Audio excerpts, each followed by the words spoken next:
Les 10 plus beaux paons du monde. Beaucoup de gens considèrent le paon comme le plus bel animal du monde. Ndimo ntembera nahuye n'inyoni nziza cyane mu mabara yayo meza cyane bintera kwibaza ibibazo byinshi. Cette vidéo, nous allons voir nziza kandi itangaje. Umuntu wese uyibonye ntawe yifuza kuyikuraho ijisho.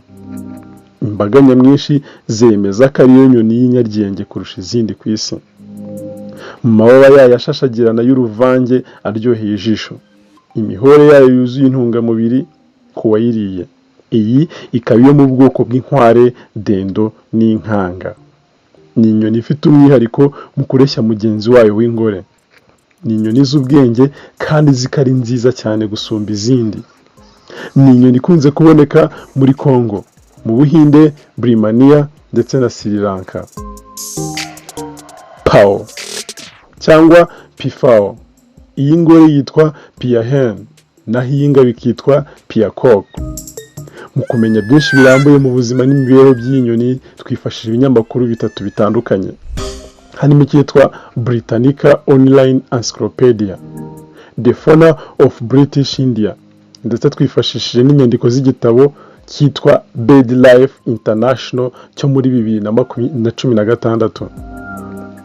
PEAFOWL ni inyoni igira amababa yayo ateye amabengeza. Ubusanzwe PEAFOWL igenda amatereka mfizi. Umubiri wayo nawo utatse amabara meza cyane, aho usanga kenshi higanjemo ubururu, umuhondo ndetse n'icyatsi kibisi. Ni inyoni itazi kuguruka cyane kuko yikundira kugendera hasi. Ubusanzwe iyi ngabo yitwa PEAFOWL niyo iri mu kirere ikomeza kwiyerekana cyangwa se yerekana uburanga bwayo, irambura amababa yayo meza cyane aryoheye ijisho. PEAFOWL ni inyoni yororoka kandi ikagira imihore iryoshye cyane ku wayiriye. Ibi byemezwa cyane n'abakunda akaboga. PEAFOWL y'ingore igira amabara make cyane kandi amababa yayo akaba magufi. Umubyibuho wayo utuma igendera hasi kenshi, ntikunda kuguruka. Reka turebere hamwe ubwenge n'ibanga rikomeye iyi nyoni y'ingabo ikoresha iyo ishaka kureshya mugenzi wayo kugira ngo habe imibonano mpuzabitsina cyangwa se zibashe guhuza ibitsina. Nk'ibisanzwe PEAFOWL y'ingabo ni inyaryenge cyane muri iki gikorwa. Ni inyoni igira gutereta bihambaye. Bigenda guterera.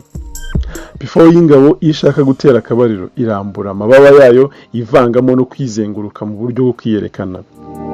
Igasakuza cyane kugira ngo iyi ngore yumva hiri mazize iyumvisha.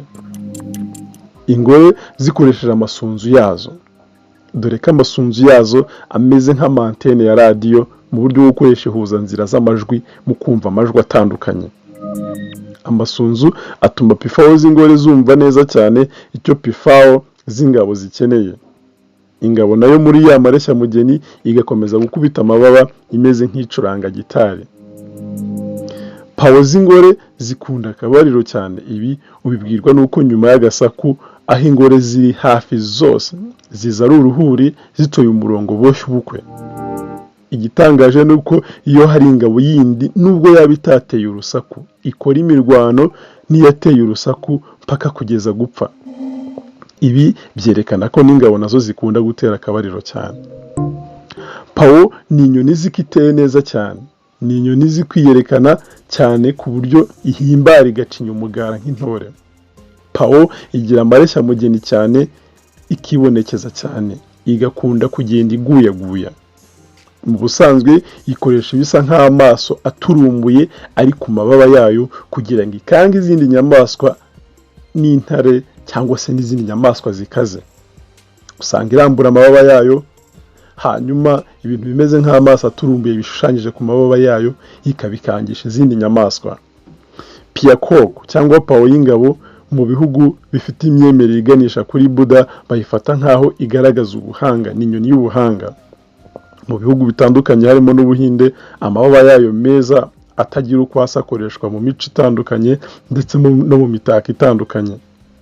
Mu mwaka w'1963 iyi nyoni y'ingabo niho ku mugaragaro byemejwe ko ariyo nyoni ihagarariye igihugu cy'Ubuhinde.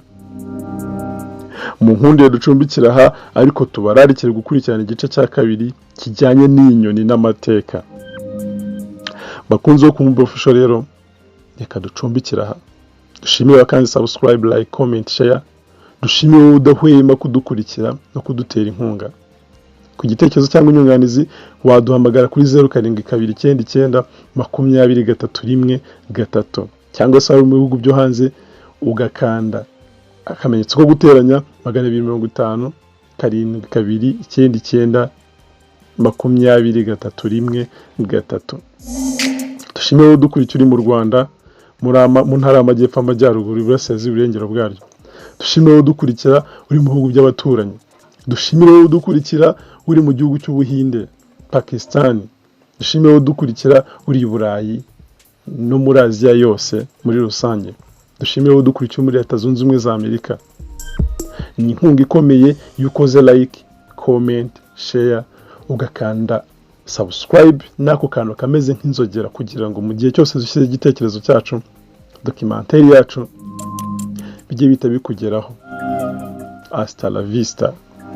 Ku Mubumbe Official, a place to learn more with us. Aha niho honyine wigira ibintu bigiye bitandukanye mu buzima busanzwe tugenda dukura ahantu hatandukanye, tugenda dukura mu butembere, gutembera kwacu no kujya ku mbuga nkoranyambaga no gusoma ibinyamakuru byose bitandukanye. Hasta la vista.